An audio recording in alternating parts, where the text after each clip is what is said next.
There's history here. And here. There's history there. History is everywhere.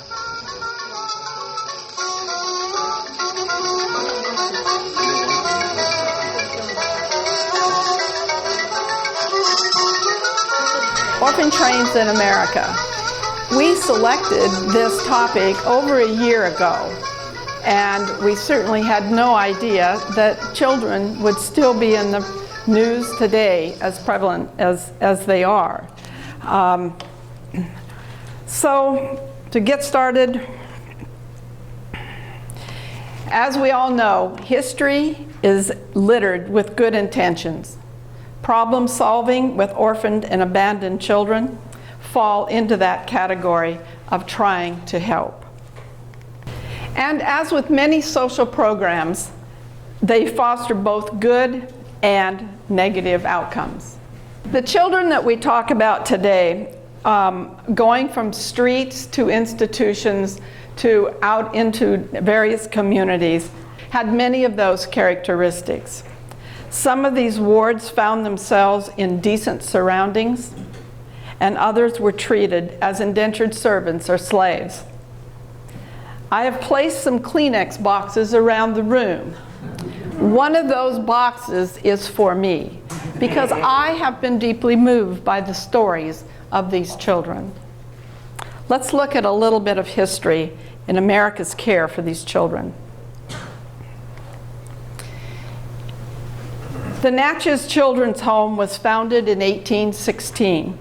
It was a time of economic and political crisis in the territory. And while this is one of the earliest known Southern orphanages established, it was established by a group of Natchez women. They had an historical accounting for taking this action for need.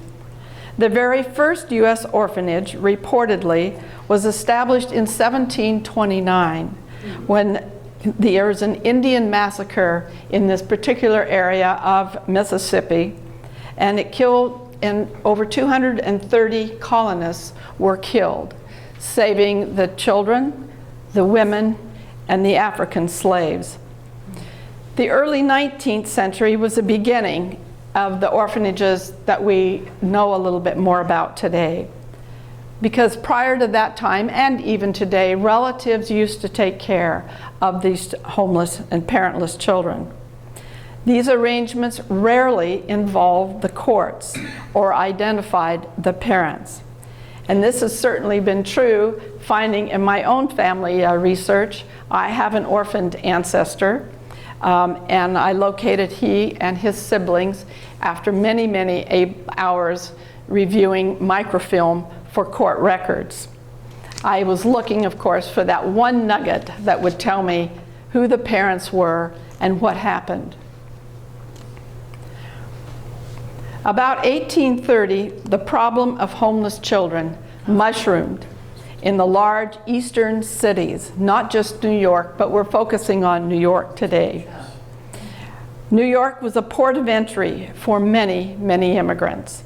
In 1850, just 20 years later, population of New York City was 500,000. There was an estimated of 10,000 to 30,000 homeless children living on the streets, or often warehoused in some makeshift orphanages. The reasons for these there's thousands of reasons as to why these children were abandoned. Overpopulation was certainly an obvious one. Epidemics, grinding poverty in the slums, relentless diseases, and drug and alcohol addiction. Sound familiar? Immigrants flooding into New York City ports often had very large families. They were farmers, and they were unable to gain employment in the city. Immigrants were often very poor. When they landed on our shores, they had used all of their money for that voyage, and they had no ability to move out of the city further. Many of them, as we've learned over time, were robbed at the ports themselves. Prevailing European culture was that when you were turned 14, you were often out on your own. You went to a neighboring farm and you worked there as a laborer, the girls as domestic servants. My own maternal grandmother came to America in the late 1890s. She was a nanny for her aunt who had many children. They went in through Canada and down in to Minnesota. Of course, the family story is that she was the oldest girl of 14 siblings, and that she probably would have wanted to get on a boat to anywhere. Charles Loring Brace is the person that we identify as probably the father of our foster care system. He was a Methodist minister, and in 1853 he put together a group of businessmen and people within the community to found the Children's Aid Society in New York. He was paid $1,000 a year, and he earned a lot of those donations by giving speeches and raising money, writing essays. Later on, as he continued in this work, he encountered a lot of wealthy people. People like Charlotte Gibbs, who was married to John Jacob Astor III, and that couple alone sponsored over 1,100 children being sent west on trains. Reverend Brace was aware that children were being housed in asylums, in almshouses and workhouses with other poor adults. And he did not want that. He wanted to focus just on children. And he is described as a man who only saw the advantages of just what would happen in a positive way for these children. He felt that if they were taught good morals, a strong work ethic, and just had a home, everything would be fine. And for many of these children, his dreams were met. But for others, it meant more than just becoming a servant, a farmhand, where their accounts of food and unhealthy shelter was often the best that was offered. Brace learned that there were 30,000 children living in what he called a fever nest in parts of New York City. And a quote by him in 1872 in an essay that he wrote said, "My attention had been called to the extraordinary degraded conditions of the children in a district lying to the east of the city. It was the main seedbed of crime and poverty. If the children did have a low-rent home, it was often accompanied with a family that was where hard drinking prevailed, and the children were sent out to beg or to steal. Gangs were mere children and often kept life together by all sorts of street jobs, helping the brewery laborers, blackening boots, sweeping sidewalks, and smashing baggage." When I first read that term, I thought they were exactly that. They were stealing it. But they were given a few cents to help lift the baggage maybe onto wagons or other places. Of course, we know later that there were a lot of baggages that disappeared. These children herded together, and they soon formed a very unconscious society. The opening of the Children's Advocacy Center immediately filled. Reverend Brace gathered children from the streets, and he would ask them, "Where do you live?" And the answer, "I live nowhere." These street children and those living in the stairways of tenement houses were often the true orphans, or the loss of two parents. Others had two parents, but with too many mouths to feed due to poverty. They were all hungry. The city dwellers were simply not able to care for these waifs, vagabonds as they were called, or foundlings.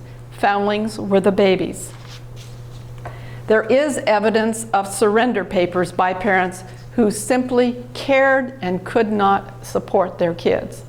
I have a document in the back that's an example of a surrender paper for any of you, those who would like to look at it further. So first came the idea of the orphanages to care, and again, the belief that just having a better place to live and getting them off the streets was the focus. Mamie Gunderson, a New York orphanage child, was interviewed in her later years. She said, "I lived with nearly 800 children. She said the home generally had a place for boys and for the girls. She said we had in our orphanage a dining area where we got a cup of milk and 2 slices of bread. There was a detention area and a hospital." She goes on to describe an account where she got chicken pox, and she said, "I had to go to the hospital," and she said, "I really enjoyed it."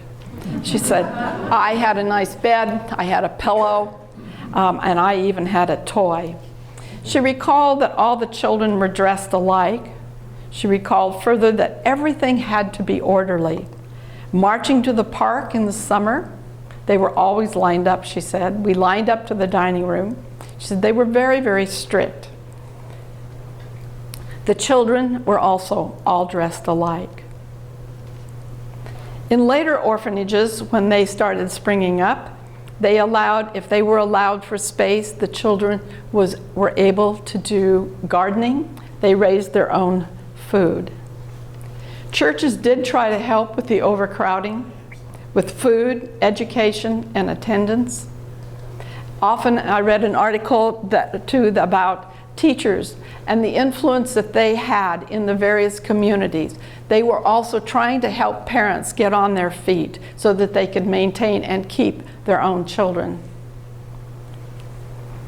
There were also, the agents had quite a role to play.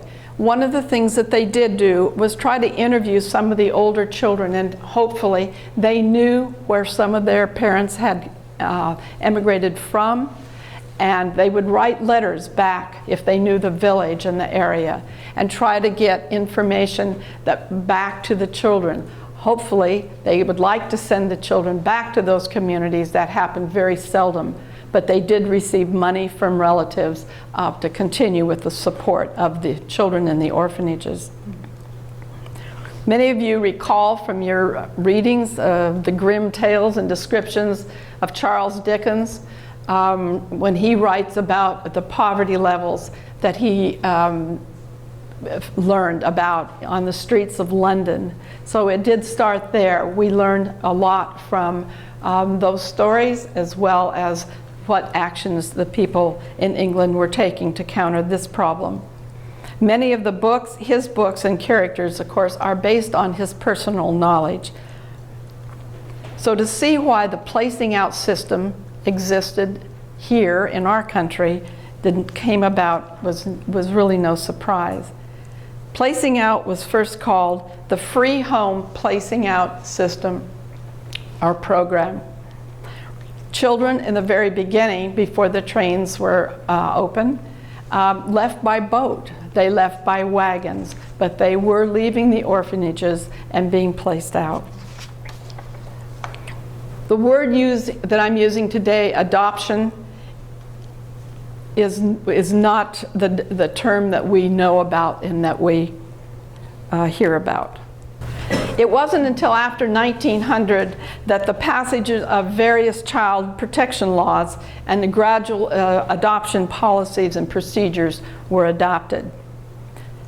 In 1853, the first steps were taken towards the consolidation of 7 railroad systems, one beginning from Albany and Troy, New York, which is on the east side, and Buffalo and Niagara Falls on the west side. They consolidated the railroad into what was then called the New York Rail System. An experiment began in Michigan. It started in 1853, and by 1854 they had selected 46 young workable age boys. They sent them to Michigan and to place them out in homes there. Now this was an experiment that of course had to be successful, because that was how they were going to continue to get donations. Many of the stories that I read were were very interesting because they picked up kids along the way, claiming that they wanted to go to Michigan, that they were homeless, and the agents really did not know if they were runaways, if they had parents, so the requirements and verification of their status was simply ignored. The many requirements for those to become the foster parents were often ignored. The recommendations were definitely not enforced. The local minister, as an example, he had a group of parishioners. Some of them wanted babies, some of them wanted farm help, and he simply couldn't turn them down because he thought maybe they had questionable reputations. He also had a reputation to hold in that particular community. In this experiment, 8 boys failed to be placed in this Michigan place. The town's name I had to practice, it's Dowagiac. I can't spell it, but I'm learning to pronounce it. These 8 boys, instead of being put back on the train and taken back to the orphanage, they were taken down into Chicago. They were placed in an orphanage there, and some of them were sent on another train further into Iowa to be placed. So when they returned back home, they could say, we placed all these children, and the donations would continue to roll in. Eventually, other institutions were developed under the control of the Children's Aid Society. The Brace Farm Home School in Valhalla, New York. It was described as a successful orphanage. And we know that because of the many writers that were initially placed there and sent to work. They were put to work before they boarded the trains. Many have returned to visit, and that's how we know about this. Roosevelt and his mother made several trips to visit there, and a photo of them apparently hangs in the Orphan Train Society Museum in Kansas.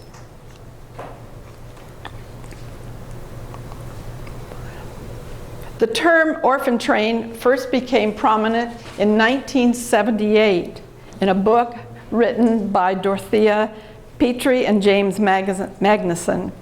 Prior to that, they were called mercy trains, baby trains, welfare trains, among other names. Placement agencies did not want to use the term orphan trains because they knew 25% of these children had 2 parents and 25% of them had 1 parent living.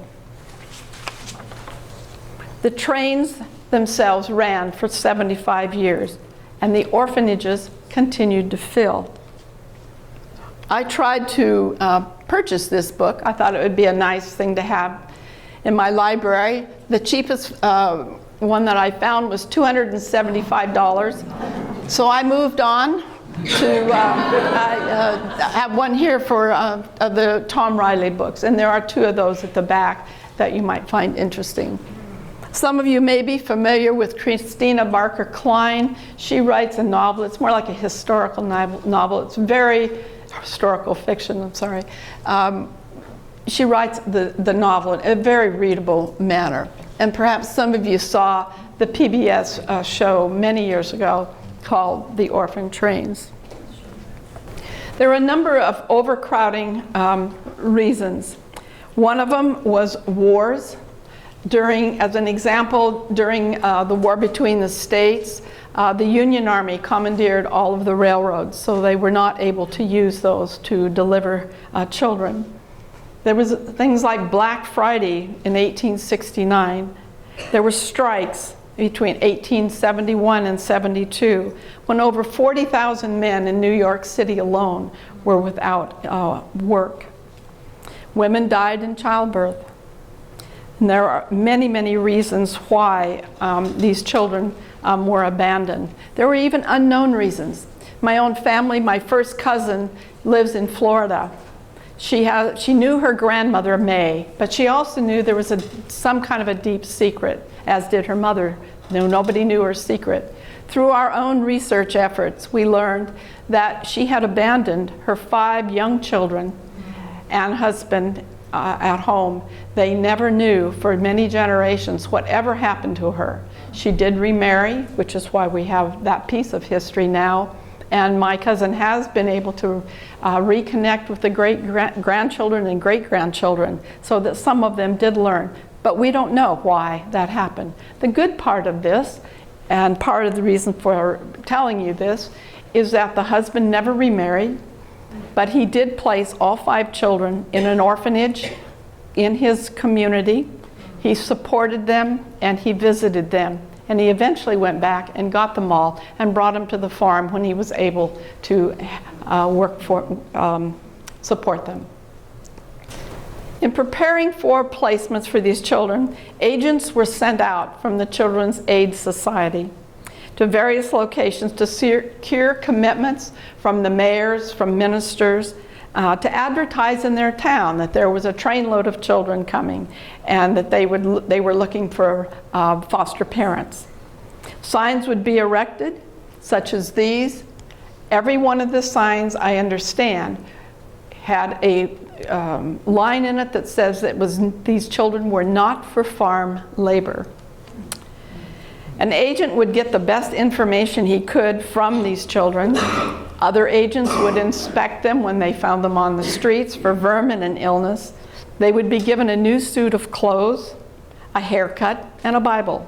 The agent's role in preparing the children would often go from a group of dirty-faced young boys to a group of very nice-looking, clean, well-clothed, shown here in the picture in about 1902 with 2 of the women agents that were sent with them on the trains.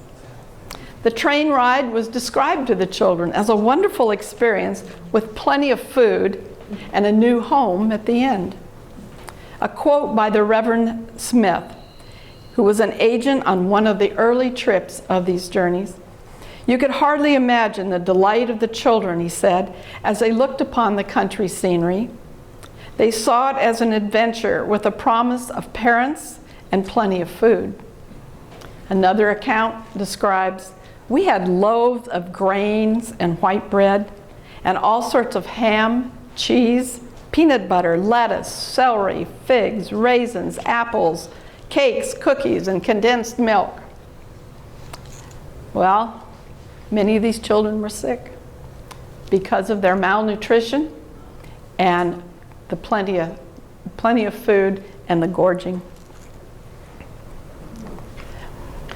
These children would arrive from these trains and they would gather at railroad stations, churches, town halls, hotel lobbies, wherever that had been set up for them within the community. And there were generally 3 types of people gathered at the station. Often, many of these parents put in what they called a pre-order. They would give the agent the information of what kind of child that they wanted, and the agents did their best to fill that requirement. So if they wanted 2 teenage boys, perhaps that would be something that could be filled, a baby, a girl, whatever.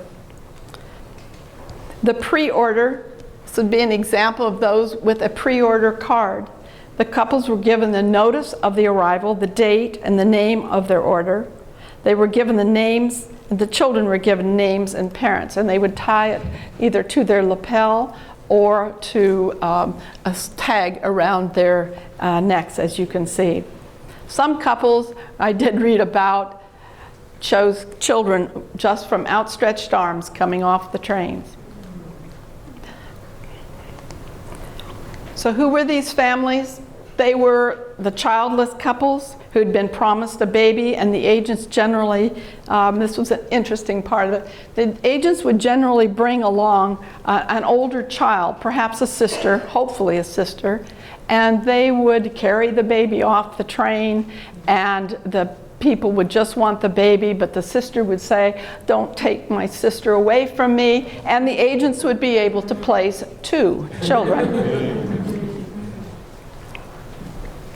The other one, besides the childless couples, couples who didn't want to adopt. They were just the curious ones. They had been enticed by their minister or someone in the community to go to the train station, and there were many people who came home with a child. It's hard to turn down a child that you know may be getting back on the train, may never have a home.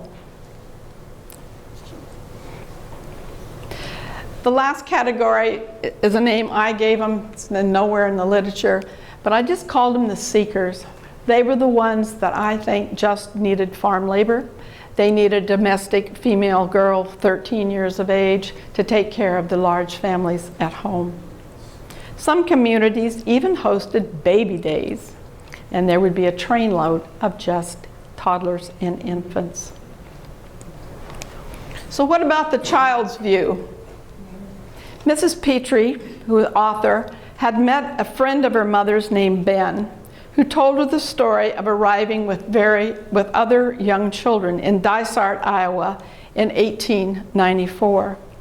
They had been taken off the train, they walked down to the town hall, and they were put up for adoption, so to speak. People were invited to look the children over, and some were taken to live with new families. Those children not put up were put back on the train and taken to the next stop planned on that route. For those children not already spoken for or ordered comes this experience as described by Helen, who attended a reunion of the orphan riders. We were seated on a stage facing the audience. There were 16 of us. Most had been at the society's home for 4 or 5 years and could read or write. The 3- and 4-year-olds could not read. Some of us were asked to give our name, sing a little ditty, or say a piece.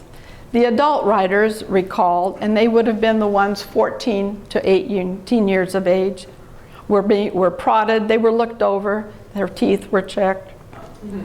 She said it was described as kind of an auction-like atmosphere. If the orders were filled properly by the charities with the correct age, sex, eye color, right religion, the parents were delighted. And these were stories reported to the newspapers. And of course, that's what got back, and that's what brought the donations in. If there were 2 families that wanted the same child, it's my understanding that the child got to choose. And one account that I read said, I knew there were 2 families that wanted me. I picked the family that had a big dog on a leash. Paul was adopted at age 3 when his parents were killed in 1882. He was taken from the orphanage to Iowa. He was not treated well. He worked scrubbing floors with lye water and eating potatoes. He talked about stealing food and then would be beaten later. The quote, "An agent came to check on me, and I had to tell him I was fine, but I wasn't. The large home was beautiful, and their other children had their own bedrooms. I was always hungry, and I suffered through many whippings. I wanted in the worst way to go back to the orphanage." The adventure portion of these travels was often short-lived. As they entered school, the classmate referred to them as train children, other negative names. And the rural people who did not adopt anybody often viewed the children as incorrigible offsprings of drunkards and prostitutes, New York's throwaways. Now we know that these children who had suffered incredible trauma in their early lives probably were not all so easy to care for.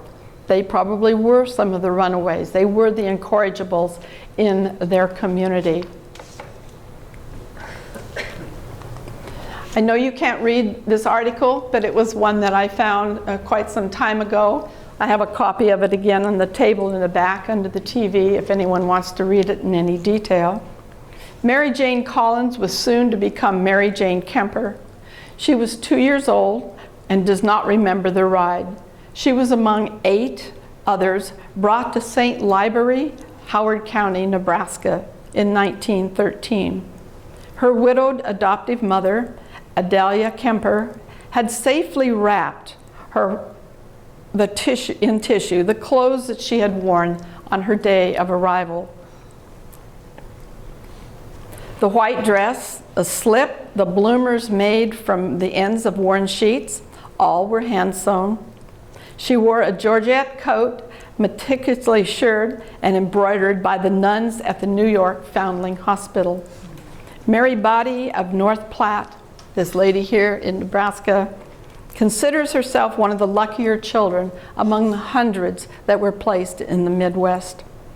Her placement had been arranged prior to her leaving New York City. I wanted nothing, she said.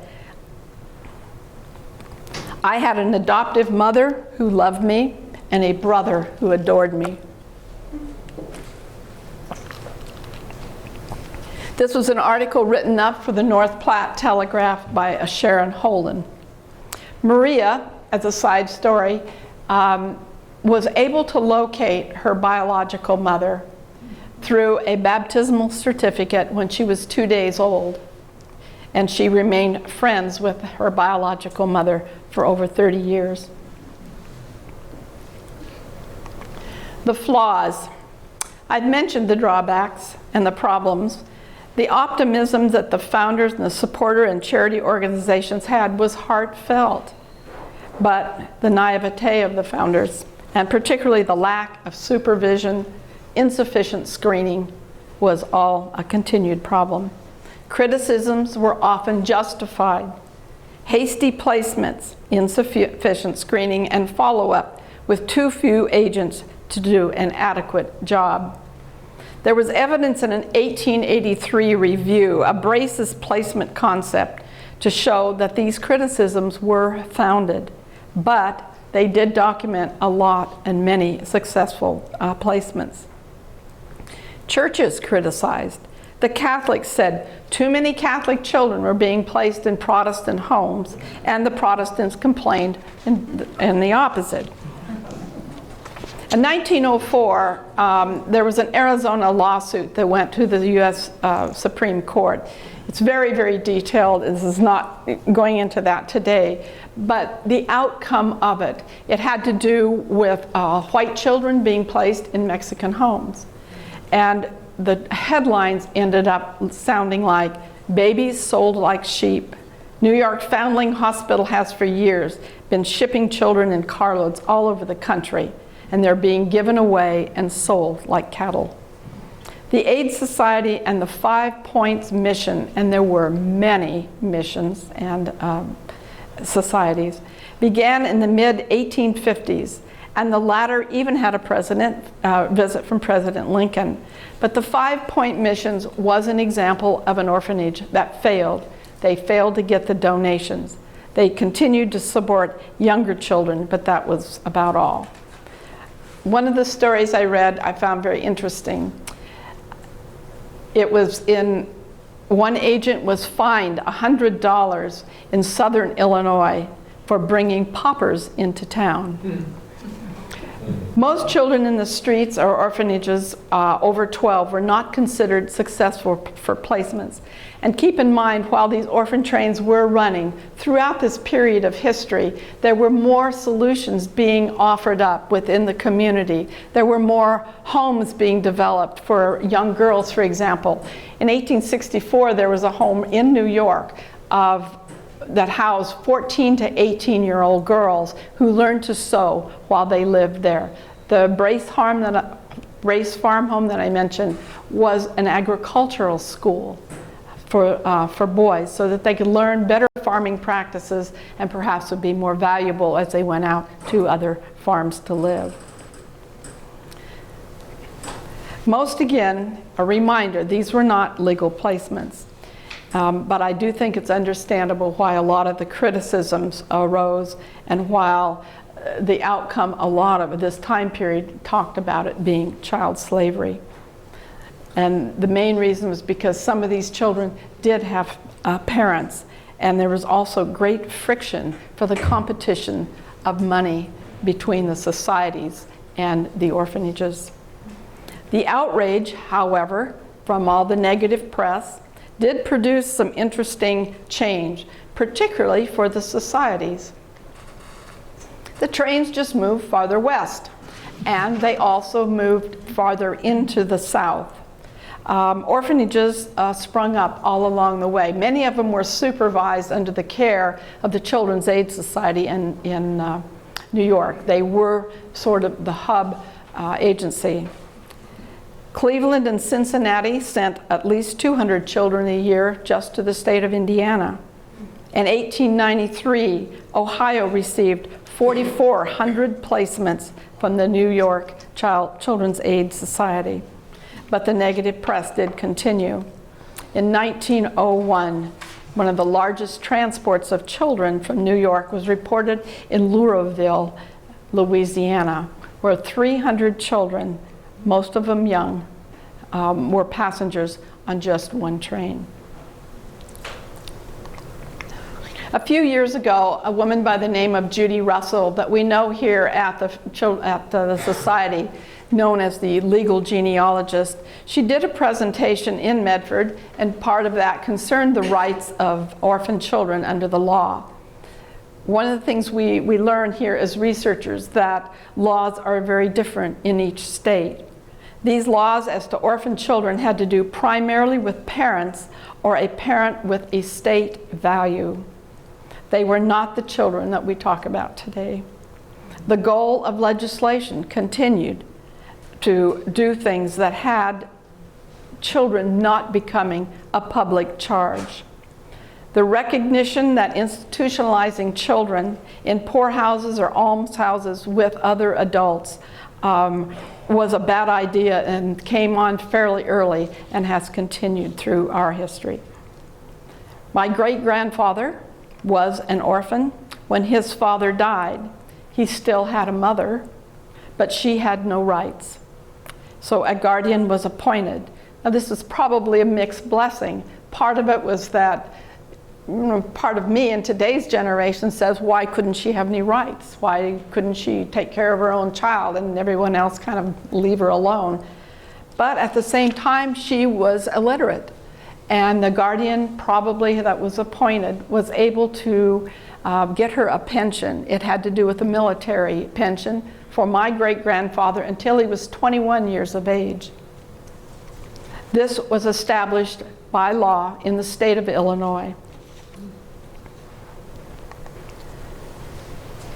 There were 200,000 children placed out, many escaping hunger, disease, loss, and pain of their past. It is estimated today that there are over 2 million descendants of orphan train riders.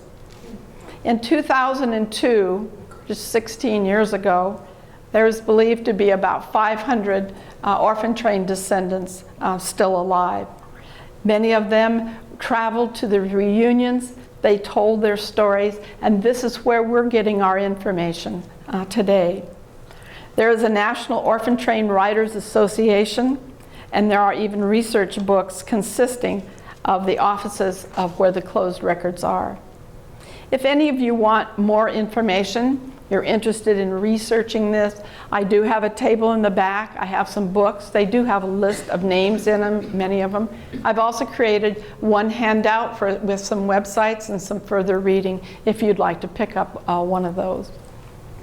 My interest in adoption and the care of children goes back a long way. It was my career path, and even though with many flaws and there were positive outcomes, but these are still evident in the 21st century concerning children in need. One of the things that did surprise me, and it probably shouldn't have, was the incredible racism still present. I mean, we all knew there was racism long time ago as well as even today. But towards destitute children, it's just hard for me to believe and accept. The outcasts were the black children, Chinese, Indian children. Many of you who have Native Americans in your family history probably know there wasn't a lot of conversation about that part of their life because many of these children were ashamed. If they had been bullied in school about being an Indian or about being a train rider, you can see why they wouldn't talk about it. The inquiry as to who was Catholic and who was Protestant, who was Jewish, was a very common question among families wanting to foster these children. In closing, there were many happy train riders. This is a group of women and men that have come back to a reunion in Sleepy Eye, Minnesota. I had to put that up here because I had to even look up where that was. It's in southwestern Minnesota. Mary Holt states, whether unintentional or overtly encouraged, the Placing Out program developed by Reverend Brace and the Children's Aid Society spawned a system of resettlement for the urban poor that grew in dimension and form.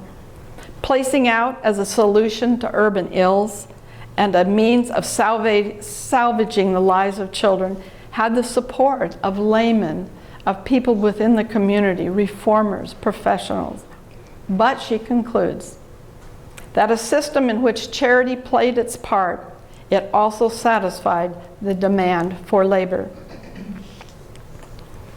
I love this lady. She still has the doll she brought with her. She says in part, my home and my parents were wonderful. It is part of our history of 75 years of the orphan trains. They ended in 1929. This is a map of placements. You cannot see it. These children were placed in 47 of our states. I do have a copy of that in the back. Of course, New York got the lion's share of them, over 33,000 children placed that were considered homeless. And your ancestors may have been among these train riders. Thanks.